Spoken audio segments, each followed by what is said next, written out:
A game with Batman, Superman, Bugs Bunny, Wonder Woman, and many other Wonder Bros characters. Heck, they even have LeBron James in the game. So you would think with a game with this diverse of characters, this game should be almost impossible to fail. But you'd be surprised. This game, this game has shut down twice.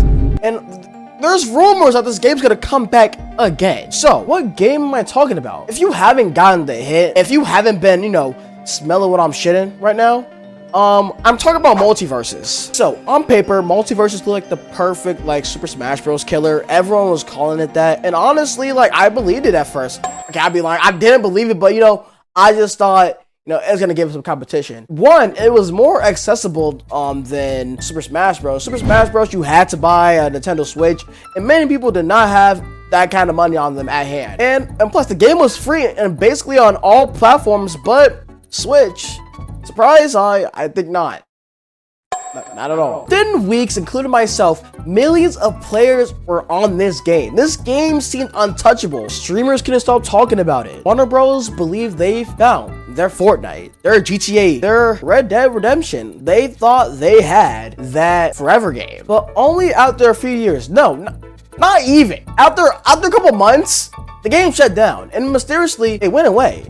Then it came back as, oh, we're bigger and better. I got back on it again. Then suddenly it shut down again. How did one of the most promising fighting games just fall off? Not once, but twice. My name is Denzel, and in today's video, we're gonna be talking about how one of the biggest prospects of fighting games failed. Not once, but twice. And before we continue with this video, make sure you guys like and subscribe because we're so close to 400 subscribers. Yeah, let's go. Cut that out. Anyways, subscribe. When Multiversus was first released, everything about the game was exciting. So for a little bit, many people have joked about Warner Bros. Having their own version of Smash Bros. Batman fighting Shaggy, Tom and Jerry versus Superman. And at first, this all seemed like some crazy dream, but in a couple of years, this was actually going to be reality. So unlike Nintendo, Warner Bros. Surprisingly have this one advantage over them. And it was that they didn't just own one franchise, two franchises. They owned multiple. Adventure Time, Scooby-Doo, DC Comics, Looney Tunes, Steven Universe, and a plethora of many other popular mainstream franchises. Don't get me wrong, Nintendo has access to basically any franchise they really want. They throw dollar bills at it. But Warner Bros. Can just, boom, drop LeBron James here, boom, drop Scorpion right there. They had the power to do that. So that one reason alone is the reason why so many people started playing Multiverse, and what gave Multiversus that edge. Super Smash Bros. Did have iconic characters like Steve, Sora, Mario. Yes, they did have their iconic characters, but I'm just saying and so suddenly millions of players that have never touched a platform fighter in their life, all of a sudden, fell in love with Multiversus. Funny enough, that was probably many people first time ever playing a platform fighter. So I remember before they released it to the public or whatever, there was beta testers, and if you watch a Twitch stream of someone's for about an hour or two, I think you would have randomly received a code, and yeah, you get to play Multiversus for free. I mean, it was free, but you get early access to it basically. And luckily I managed to get a code, and I fell in love with that game. That game was honestly so fun. Even EVO, the biggest fighting game tournament in the world, added Multiversus to its lineup before the game even officially released to the public. Everything kind of suggested this game wasn't just some regular crossover game, but it seemed like it was going to be a big competitor to Smash Bros. And we got games like Brawlhalla, but I'm not gonna lie to you, I'm gonna make a video for Brawlhalla in a different time. I'm not even gonna say my opinion for that game yet because this video will just turn to a Brawlhalla video, and I don't want to get that passionate. It being free just gave it the advantage that you needed, bro. Because once again, if you want to play Smash Bros, you probably have to pay $60 on top of a $400 console. I could be even wrong. I think it was $500. No. At the time, it was $400. I could be wrong. Inflation and everything. Paying that much money, you can just boot it up on your Xbox for free. But honestly, this success that this game had, I kind of feel like Wonder Bros weren't prepared for it at all. Because launching it as a live service game is honestly so easy, but maintaining that quality and keeping majority of your players happy is something else, dude. That's like a whole other beast. At first, players didn't really notice because the gameplay was genuinely so fun. Yeah, you know, you had your couple bugs with the Iron Giant or whatever, like, but it wasn't that bad. The movement felt somewhat smooth. If I could describe it, it was almost floaty, like it almost kind of felt like you were kind of flying a bit. You feel way more free. Like if you play a game like Smash Bros, then hop into a game like Multiversus, you kind of felt way more free to move around, you know? You didn't feel like as heavy. You smell what I'm shitting? Let me stop saying that. That's not gonna stick, bro. The tag team mechanic made the game stand out, even though I didn't really play the tag team mode that much. I mean, I did with my brothers, but like that wasn't like my game mode. I mainly played solos. All the characters in the game felt unique with they all had like their different builds and perks. So like it was really like it was in their bag when it came to characters, because like based off the perks that you picked, like your character behaved in a whole nother way. But after the honeymoon phase ended, people started asking one question: where's the new content? And you think, well, what about Smash Bros? Smash Bros, you know, when it comes to content, like they're pretty slow. Like they're not dropping any new fly. And it's funny because like you think about a game like Smash Bros, a game that, you know, they're not dropping any more fighters anymore, you know. Besides them having like their little tournament, nothing's really going on content wise, you feel me? So it's kind of crazy, but once again, Multiversus is a live service game, okay? So in order for them to, you know, to keep on making their money, they gotta have some way to monetize everything, you feel me? Cut everything I just said out. Cut all that out. Now I just spoke some bullshit. Cut that out. Cut that out. People started asking one question: where's the new content? In updates that felt like it came like once a week, slowly started like slowing down, you feel me? Characters arrived less frequently. You know, like every live service games, they had a battle pass, you know, people didn't like it. Felt repetitive, honestly. And balance patches often frustrated players. Okay, and another thing I feel like many other players had an issue with, it was like unlocking new characters, because all the characters were not unlocked. You have to unlock all of them, and it was so tedious to do. It was like you have to play I don't know how many games to get the coins that you needed.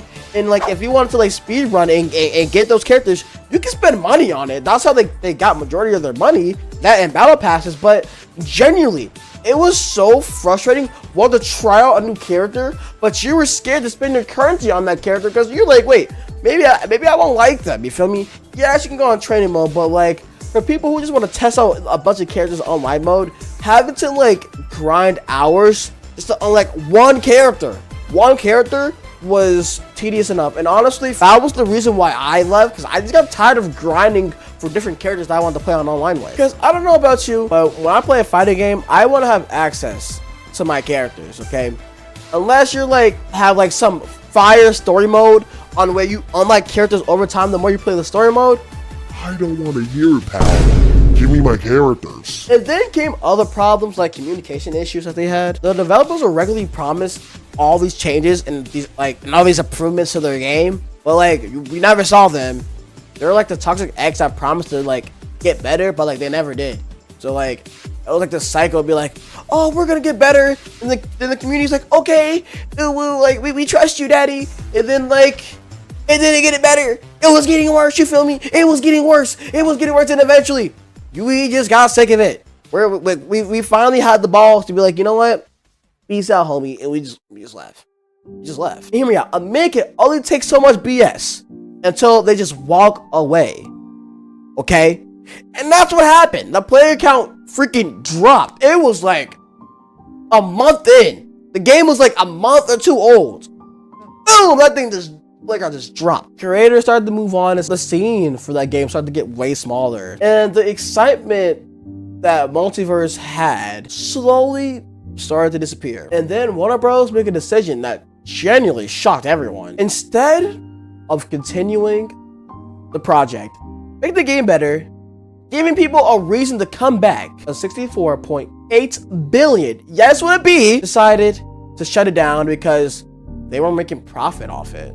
So instead of making your game better, okay, you have all the money in the world to throw out this game. and you decided to shut it down because it wasn't giving the revenue, because you, my friend, you weren't giving the players a reason to go back, was ridiculous. And thank God I was a broke high schooler, so I couldn't buy anything, okay? Thank God I was poor, because you know how mad I will be to buy the battle pass, level up all my characters, for you to shut it down? For you? That's gotta be some kind of like illegal activity, dog.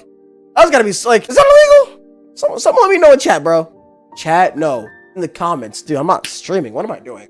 Speaking of streaming, I'll be streaming like every now and then, so like, you know, check it out. Free promo or whatever. Anyway, we're getting lost in the sauce.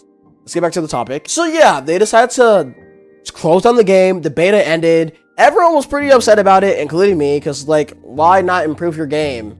Because you could, but you didn't. And many players, including me, once again, were pretty confused because the game was doing fine. Yes, it kind of died off, but you can manage something still out of that.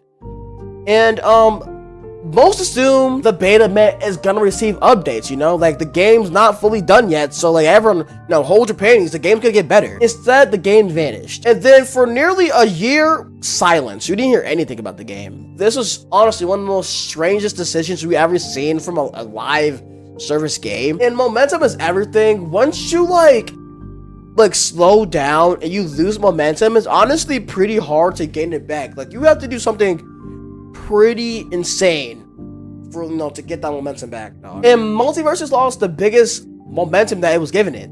The big attention. The name being the Smash Bros. Killer. And funny enough, it didn't kill anything. Frankly, it killed itself. But many fans still had hope for this game. And if everything was going according to plan, maybe this long wait was worth it. Maybe the money I spent on this game will amount to something. And unfortunately, it wasn't. And then Multiversus had the balls, like a toxic ex, to come back and be like, hey, we're different, we're changed, we can start over from scratch. And many people, including me, believed it. We believed it. We were the birds. We were the dumb girlfriend, dumb boyfriend that went back to that toxic ex. Because we thought, okay, yeah, they probably did change. But nothing. They shit on us. They cheated on us again. Okay? I don't know why we went back, guys. We don't know why. Okay? I thought we learned the first time. Apparently, we didn't. Okay? But players frequently realized something very important. The gameplay felt a lot slower. It kind of felt stickier, right? And not a good sticky, you feel me? Instead of feeling like all frilly and flowy like water, no, you felt like a thick pile of mud. You can barely move. And it felt like when you tried to dodge, you just went right into that person's combo. It was ridiculous, dog. And plenty of features that were in the beta were now missing from the second beta, basically. And it felt like a different game. Surprisingly not, the community was divided about it. Some people liked it, some people hated it, and people in the middle like me didn't really give a freak about it. Okay. Other players quit instantly, and other players stuck it out. A month after this game was released, the signs were there that this game was gonna shut down again. We all saw it. Like, Warner Bros. Couldn't hide it. Player count started shrinking. Matchmakings became even longer. Content started to lack once again. It started promising us characters that we never got. I'm so mad. Like, I wanted to play Scorpion. So mad. And Warner Bros. Itself was facing financial problems. Multiple game projects were getting canceled. Studios were being shut down, and exclusives began questioning nearly every live service investment. And eventually, not surprisingly, Multiverse would end their support again. So not only you disappoint me once, disappoint me twice. Fool me once, shame on you. Fool me twice, can't put the blame on you. Fool me 3 times, fuck the peace signs, load the chopper and let it rain on you. If you know, you know. If you know, you know, you feel me? It was confirmation that this game was shutting down. And at that point, yeah, that game was barbecue chicken. That game was fried. Now, let's come to a conclusion, dog. And what's fascinating about Multiversus isn't that it failed, it's why it failed. The gameplay was never a problem, the roster characters were never a problem, and the idea was certainly not the problem at all. Instead, the game became another reminder and another example that live service isn't always the way to go. Honestly, and this game needs to, like, give people a reason for it to come back. And if you're gonna ask me, hey Denzel, do you think if the rumors are true, if this game comes back, do you think it's gonna be successful? And you know, once it's an accident, 2 is a pattern, and 3 is a damn habit. I'm not gonna lie to you, dog. This game, unless they like put effort into this game and actually like support it, even if it's not doing well, this game will never prosper. Because I feel like they aborted it so quick. There's plenty of times, example like Overwatch. That game was doing bad, and instead of shutting down, they got their shit together and locked in, and look at it now. It's doing better than ever. Also, Marvel Rivals. That game was getting stale, and guess what? Now everyone's OP. Everyone's broken. So it's possible that a live service game can be fun, but it's only if the developers want to put that effort into making the game fun. The community does not trust that game anymore. You bailed on us twice. You're gonna do it 3 times, 4 times, 5 times. How many times are you gonna bail out on us? Okay. Anyways, that is the end of the video. Please, guys, make sure you like and subscribe. I had fun making this video. Actually, I was really interested in making this video. And if you guys have any other ideas about what games you want me to talk about, please don't be afraid to drop it down in the comments down below. No matter how big or small, I'm gonna read them all. And make sure you watch me on Twitch and YouTube. I'm live on there. I don't have a schedule, but I do be live. So like, if you ever see me, stop by, come say hi. And don't forget to subscribe, because once again, we're currently sitting at 380 subscribers at the time of making this video, and we can hit 400 by the end of summer. Yeah, we could. Oh, my camera shut off. Give me a second. Anyways, that's gonna be the end of the video, and see you guys next time, and bye.